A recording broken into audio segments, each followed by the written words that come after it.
O RF Convida de hoje recebe mais uma vez Ciro Gomes, pré-candidato do PDT, Partido Democrático Trabalhista à presidência. Muito obrigado, bem-vindo mais uma vez à Rádio França Internacional, Ciro É um Gomes. privilégio, Elcio. Muito obrigado a você pela oportunidade. O senhor está em turnê, aliás, encerrando uma turnê aqui pela Europa, começou por Barcelona, passou também por Montpellier, no sul da França, depois a Inglaterra, agora o senhor está em Paris, a caminho de Portugal, e ontem, inclusive, esteve no Senado francês, comentando sempre a situação atual política do Brasil. Uma situação marcada desde quarta-feira à noite pelo incidente, o ataque envolvendo a caravana do presidente Lula no Paraná. O senhor já condenou pelas redes sociais esse episódio. Na opinião do senhor, Ciro Gomes, qual a leitura que o senhor faz desse ataque à caravana do ex-presidente Lula? Há uma escalada protofascista do Brasil, animada fundamentalmente na internet, e estimulada por alguns quadros da política nacional brasileira, que descuidadamente começam sem conhecer propriamente, porque não vejo ali uma intenção, vamos dizer, malévola, uma vontade explícita, lúcida de fazer essa escalada acontecer, mas há um descuido muito grave no comportamento de uma parte relevante da direita brasileira. Parte é protofascista mesmo, e outra parte, por exemplo, permite que você veja um homem como governador de São Paulo, Geraldo Alckmin, ao invés de pura e simplesmente condenar, que é o que se impõe a qualquer democrata, afirmar por primeira reação de que o PT está colhendo o que plantou. Ou seja, nada justifica, não é, que por mais antagonismo que haja, e eu, por exemplo, tenho muitos antagonismos recentes com parte da burocracia do PT, ou com parte do comportamento estratégico do PT na discussão nacional, mas não é razoável que nós possamos aceitar que a bala, a pedra, a violência substituam o argumento, a força, mesmo o calor da crítica no debate político. Foi um crime político? É preciso nessas coisas que nós não nos antecipemos. Só há uma razão para a gente ter, para além da opinião de repudiar, é pedir uma pressa e uma eficácia na apuração. Porque imediatamente uma fração da direita fala em armação. E evidentemente que não podemos deixar que um fato dessa gravidade, que tenha motivações tão potencialmente graves nos seus desdobramentos, seja atrapalhada a investigação, não é pela nossa pressa, nosso palpite. É preciso pressionar as autoridades para que elas, ao cabo do mais breve tempo possível, apontem os responsáveis e as motivações para esse ato de violência. Porque, vamos lá, se foi de fato uma tentativa, ainda que com insucesso, de matar o ex-presidente, nós temos aí uma coisa absolutamente grave, né, absolutamente grave, num país que tem 64.700 homicídios nos últimos 12 meses, em que a escalada do crime organizado e das facções criminosas produz uma impunidade de quase 92%. Só 8% desses homicídios são esclarecidos. E isso me preocupa organicamente no país. Mas na medida em que o banditismo começa a puxar o enfrentamento com o poder político, isso significa um conjunto de ideias e valores. É basicamente como quem puxa para a briga, não é? O crime organizado se sentindo mais empoderado, e a gente não pode atribuir a este ou aquele episódio esta responsabilidade. É preciso exigir que as autoridades apurem e apontem os culpados. Inclusive, nesse recrudescimento da violência, nesse caso aí podemos até citar o caso recente da Marielle Isso. Franco, lá Era no no que eu Rio de estava me Janeiro, lembrando agora. também, né? O senhor estava fazendo referência a esse crime também. Esse recrudescimento da violência pode gerar um clima perigoso no Brasil? Fala-se, inclusive, e especula-se que pode gerar até um clima em que é possível, inclusive, adiar as eleições em função do eventual aumento da violência. O senhor acredita nesse tipo de hipótese que Não começa a ser vejo nisso. ventilada? Evidentemente que a nossa baixíssima tradição democrática e o momento que estamos, do nosso ponto de vista, sob um golpe de Estado, permite especulações de toda natureza, porque as instituições centrais já foram golpeadas. E há uma certa incapacidade das autoridades judiciais do país de impor esta ordem do Estado de Direito Democrático. E isso tudo, então, permite que a especulação, por qualquer ângulo, se considere. Mas para que isso acontecesse, haveria que ter um poder que não parece existir na nossa realidade contemporânea, capaz de subtrair as regras da Constituição. E esse poder hoje não existe. No passado foi uma interrupção militar e hoje, diga-se a muito bem da verdade, os militares têm se comportado com grande profissionalismo. Ciro Gomes, na verdade estamos num ano eleitoral e o panorama político vai ser muito definido em função da candidatura ou não do ex-presidente Lula. O senhor defende que ele seja candidato? Pouco importa o que eu defenda, e o ideal para o país é que todos nós pudéssemos nos apresentar, independentemente da nossa linha partidária, e que o grande juiz fosse o povo, depois de um generoso e fraterno debate que nos permitisse ajuizar o grave e complexo problema socioeconômico do país e as formulações de estratégia. Entretanto, há uma lei em vigor no Brasil. E essa lei em vigor no Brasil, acredito, nasceu de um equívoco, e esse equívoco eu não estou denunciando hoje, eu denunciei à data.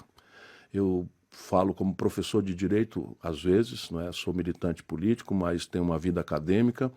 E o Brasil é um país meio exótico, sob o ponto de vista de certas instituições legais e processuais, e esse exotismo é pouco compreensível num país como a França.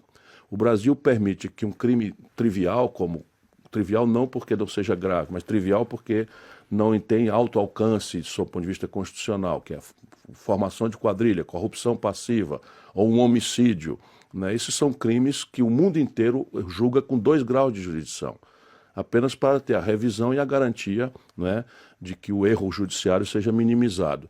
Entre nós é possível que um crime trivial dessa natureza alcance 4 graus de jurisdição. E esses 4 graus de jurisdição demandam um tempo pela possibilidade de incidentes processuais que os advogados mais treinados conseguimos, eu sou advogado, né, manipular, vamos a 30 anos, 25 anos de coisa, e muitos desses crimes prescrevem por conta desse itinerário inalcançável de resultado. Em função deste erro estratégico que merece uma correção, nós impedimos essa correção de acontecer e ficamos criando expedientes muito exóticos que só existem a brasileira, como a jabuticaba, que é uma frutinha, não é, que só tem lá no Brasil. E aí inventaram a lei da ficha limpa. É inacreditável. Quem fez isso, de boa fé, foram os movimentos sociais ligados ao PT e à Igreja Católica. Quem relatou esse projeto foi o deputado Zé Eduardo Cardoso, meu estimado, querido e brilhante amigo, né, que foi ministro da Dilma. Justiça. E quem sancionou essa lei e a pôs em vigor foi o Lula.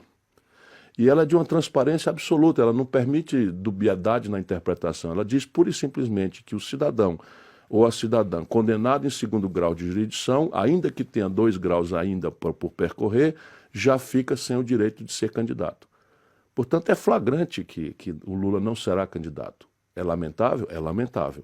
Porém, é flagrante que ele não será candidato. Isso favorece algumas candidaturas, por exemplo, como a do senhor? Não se sabe ainda o que vai acontecer, porque a grande questão é o que a burocracia do PT e o gênio político do Lula vão fazer para conduzir isso. Se prevalecesse a preocupação com a sorte do país, já lá atrás, o Lula, com a capacidade de convocatória extraordinária que tem, né, com a liderança natural de quem já nos reuniu e unificou todo o nosso campo várias vezes, eu o apoio há 16 anos, deveria ter já chamado uma dinâmica de unidade, né, em que nós deveríamos nos debruçar sobre um programa, sobre os erros que aconteceram, em que não foram pequenos, foram graves erros que vulneraram o país nessa situação. Entretanto, a burocracia do PT permanece anunciando uma candidatura, permanece agitando na rua, né, a ideia de que o Lula é o candidato a presidente e, mesmo sabendo da lei em vigor, já anuncia expedientes jurídicos, né, de chicanas, de recursos liminares, de maneira a manter artificialmente a candidatura do Lula até meados de setembro, data limite do julgamento das candidaturas pelos tribunais superiores. Data na qual pensa essa fração da burocracia, o Lula vitimizado a partir de uma posição muito generosa nas pesquisas, que ele supõe que se manteria nesse desgaste, e eu acho que não acontecerá, não é? O Lula faria um dedaço, apontaria o dedo para o seu predileto dentro da burocracia do PT, que também não conseguiu formar um 2º quadro. O resultado prático é que há toda uma retórica, porque todos nós somos bons amigos, somos aliados, e todos fazem uma certa falsidade, não é? Mas cada um dos partidos que tradicionalmente aliou-se ao PT durante esses anos todos lançou o seu próprio candidato. porque nenhum de nós acredita nisso. E é impossível, no momento atual, Completamente. uma reunião, digamos assim, um Completamente. agrupamento dos partidos de esquerda ou de centro-esquerda. Completamente. Isso, de uma certa forma, faz com que cada candidatura seja independente e em prejuízo Não, e aí de você uma linha ideológica. Isso, você tem vivido no Brasil uma coisa completamente ridícula. Por exemplo, o hegemonismo que essa burocracia do PT cobra, não é, faz recentemente lançar um manifesto afirmando que eleições sem o Lula é fraude. Ora, se como eu cultivo a franqueza e sou professor de direito, eu não posso assinar um manifesto dessa natureza porque acima do Lula, do PT, de mim, do PDT, do PCdoB, do PSOL, está o Brasil. Está o futuro de 206 milhões de pessoas, com uma brutal violência campeando, com gravíssimos problemas de saúde pública, com a economia estagnada e desemprego de massa, enfim, problemas dramáticos a exigir uma reflexão, e nós estamos aí, não é? A Manuela Dávila, pré-candidata do PCdoB, assina o manifesto. O Boulos, pré-candidato do PSOL, assina o manifesto. Eu me recuso a assinar o manifesto e sofro incompreensões e agressões e insultos, porque no futuro, eu sendo candidato como serei, essa é uma orientação do meu partido, como eu posso estar num processo que eu ontem assinei dizendo que era fraude? Isso está acontecendo. Nesse momento acontece no Brasil um ato, ou ontem aconteceu, um ato de desagravo ao Lula. Estavam lá a Manuela e o Boulos. Toda a massa chamando o Lula de candidato a presidente e eles chamados a falar como candidatos a presidente. Isso é uma coisa pitoresca. E o mais grave é o absoluto descompromisso com o debate programático, né, com as soluções, as equações para o país. Então, na verdade, essa posição, a postura atual do Lula também é criticável, no sentido de que ele não sinaliza... É muito duro criticar uma pessoa que está passando pelo sofrimento que ele está passando. Todos são ponto de vista político, são ponto de vista pessoal. E para mim, especialmente, que ele não é um mito distante, não é uma figura que eu conheço pelos jornais, é um velho amigo, um velho camarada de 35 anos. Trabalhamos juntos, eu fui ministro do seu primeiro governo, mas evidentemente, né, eu estou sempre preferindo condenar ou chamar a atenção fraterna e respeitosamente, mas com franqueza, dessa burocracia do PT, que acha inclusive que não faz justiça ao próprio Lula. O Lula está decaindo fisicamente. A gente olha, quem conhece o Lula perdeu seus quadros mais qualificados do seu entorno por morte. Não é? Dona Marisa não morreu, Márcio Tomás Bastos morreu, Luiz Guxiquem morreu, enfim, um conjunto de Marco Aurélio Garcia morreu, o Zé Disseu, enfim, está vivo, mas fora de combate, o Palocci preso, réu confesso, e o Lula hoje praticamente vive nessa estranheza, né? E, então tudo isso me dói profundamente. Mas não é justo o que está se fazendo com ele. O senhor se considera o único capaz de unir as esquerdas? Não, talvez eu seja o único incapaz de unir. Não é por conta disso, porque eu prefiro amanhã ser reconhecido como alguém que foi correto, que foi decente, que foi leal, não é? Embora arroste incompreensões de hoje. Não é? Mas, veja bem, a questão básica não é capacidade personalíssima. A questão básica é o seguinte: quem tem a condição nesse instante de arrostar a grande crítica, procedente crítica, que deu tanta força a um golpe de Estado e que deu tanta força, está dando tanta força a uma direita até protofascista. Essa é a grande questão. Não é se eu sou o mais hábil dos diplomatas, porque não sou eu o mais hábil dos diplomatas. Eu tenho uma posição muito dura, muito clara, muito transparente, e ela antagoniza a compreensão política do Brasil do PT. Evidentemente que num processo político você se alia ao seu vizinho, ao seu mais parecido, mas eu não sou do PT, e eu não concordo nem com a concepção de economia política do PT, muito menos com a engenharia político-eleitoral partidária que o PT desenvolveu. O senhor descartaria qualquer aliança com o PT? Não posso fazer isso, porque o que está em jogo é o futuro do Brasil. O que eu apenas constato, e eles se aborrecem comigo, é que não é provável que o PT apoie ninguém, porque não é da sua natureza. Estamos vendo aí o processo acontecer. Agora, essa divisão, né, desses grupos, desses partidos de esquerda e centro-esquerda, isso favorece a emergência né, de um posicionamento muito linha dura no Brasil. Né? O segundo colocado nas pesquisas é o Jair Bolsonaro, que todos conhecem um pouco a sua linha. Por que que o Brasil está caminhando para essa polarização? Isso é um sinal dos tempos no mundo, não é? Le Pen na França, onde há uma condição de democracia madura, onde há uma condição de cidadania muito treinada, onde há uma condição de escolarização muito sofisticada, foi uma posição relativa mais ou menos do mesmo tamanho de que esse fenômeno meio ridículo, meio tacanho, mas muito perigoso ao redor do Bolsonaro no Brasil. Portanto, eu não martirizo o Brasil muito mais do que a gente tem que se preocupar com o que aconteceu recentemente na Áustria, não é, com uma fração daquele fenômeno que aconteceu nos Estados Unidos ao redor de Donald Trump. E, infelizmente, para nós, o Bolsonaro é muito despreparado, é uma caricatura, é um personagem muito incapaz de, para além do simbólico, do adjetivo, do superficial, desse fascistismo pouco lido, não é? Se explique. O que quer dizer, para mim, pelo menos com a minha vivência, de que ele não representa um real perigo para o país, na dimensão de empolgar o poder. Eu imagino que ele vai qualificar muito esse flanco, né, proto-fascista, em que as linguagens da violência, da intolerância, do sectarismo vão infernizar o debate no país, mas quando o debate de fato acontecer e a imprensa começar a mostrar pela comparação, vai se revelar o absurdo vazio, quando não o nonsense que a cabeça do Bolsonaro representa. Mas ele está em segundo lugar nas pesquisas. O senhor acredita que ele não tem uma margem de crescimento Não até creio. as eleições? Não creio. Nesse momento, ele aperfeiçoou um pouco o antilulismo. E é preciso que a gente compreenda a psicologia popular. E pesquisa no Brasil, feita a tal distância do processo, revela muito mais notoriedade do que propriamente uma predileção consolidada. Então, se você olhar, por exemplo, os mecanismos de consulta espontânea, já há uma discrepância importante e eu não quero minimizar o fenômeno. Ele representa, vamos dizer, no tosco, o anti-Lula, o anti-PT, por todo o ódio que se causou no país em função de uma frustração importante. Mas o corte é de ricos, jovens e, surpreendentemente, escolarização mais elevada, porque estão ainda com a informação débil, superficial, de um camarada que se afirma sério, em antagonismo à corrupção que o PT, enfim, enfrenta uma denúncia muito consistente, e um camarada que é autoritário, ou seja, restaurar um pouco a autoridade de um Estado que está sob uma certa anarquia, né? E um camarada que fala de forma muito simples, clara e inteligível sobre o complexo drama da violência urbana, basicamente com uma frase: bandido bom é bandido morto. Então a população está com medo, e esses três atributos dão a ele, assim, vamos dizer, essa vitrine.